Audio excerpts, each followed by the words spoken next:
Hello all, இன்னைக்கு நம்ம அடுப்படி சமையல்ல கிரீன் சீஸ் பாஸ்தா தான் பார்க்க போறோம். பாலக் பாஸ்தான்னு கூட சொல்லலாம்.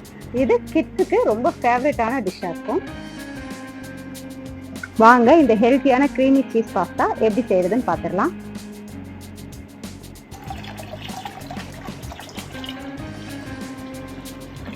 ஆஸ் யூஷுவல் நம்ம பாஸ்தா வேக வைக்கிற மாதிரி தான் தேவையான அளவு தண்ணி சேர்த்துட்டு கொஞ்சமாக உப்பு, கொஞ்சமாக ஆயில் சேர்த்துட்டு 2 கப் அளவுக்கு பாஸ்தா, அது நீங்கள் எந்த ஷேப் வேணாலும் எடுத்துக்கலாம்.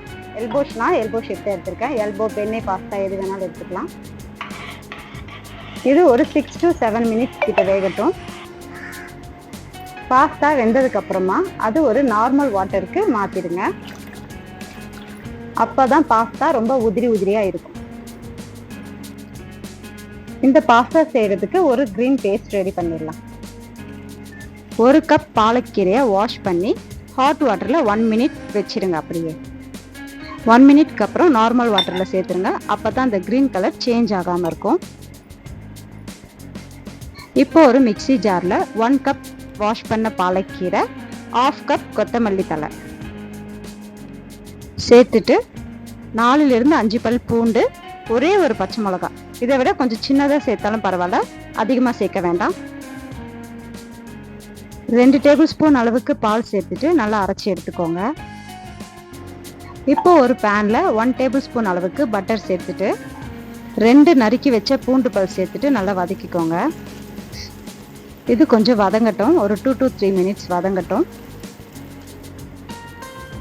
பூண்டு வதங்கினதுக்கு அப்புறமா நம்ம அரைச்சி வச்ச க்ரீன் பேஸ்ட்டு சேர்த்துட்டு இதையும் 3லிருந்து 4 நிமிஷம் நல்லா வதக்கி எடுத்துக்கோங்க. அந்த ரா ஸ்மெல்லாம் போகணும். பேஸ்ட்டு நல்லா வதங்கினதுக்கு அப்புறமா 1 கப் அளவுக்கு பால், நான் காய்ச்சி ஆற வச்ச பால் தான் எடுத்திருக்கேன். 1 கப் அளவுக்கு பால் சேர்த்து நல்லா கலந்து விடுங்க. இதுவும் ஒரு 3லிருந்து 4 நிமிஷம் வேகணும்.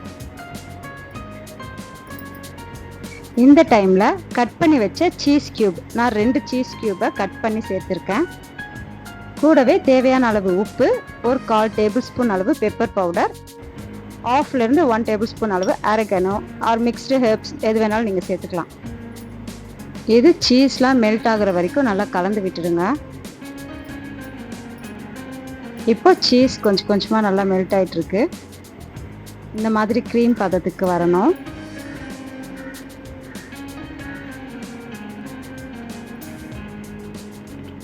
இந்த டைமில் வேக வச்ச பாஸ்தா சேர்த்து நல்லா கலந்து விட்டுடுங்க.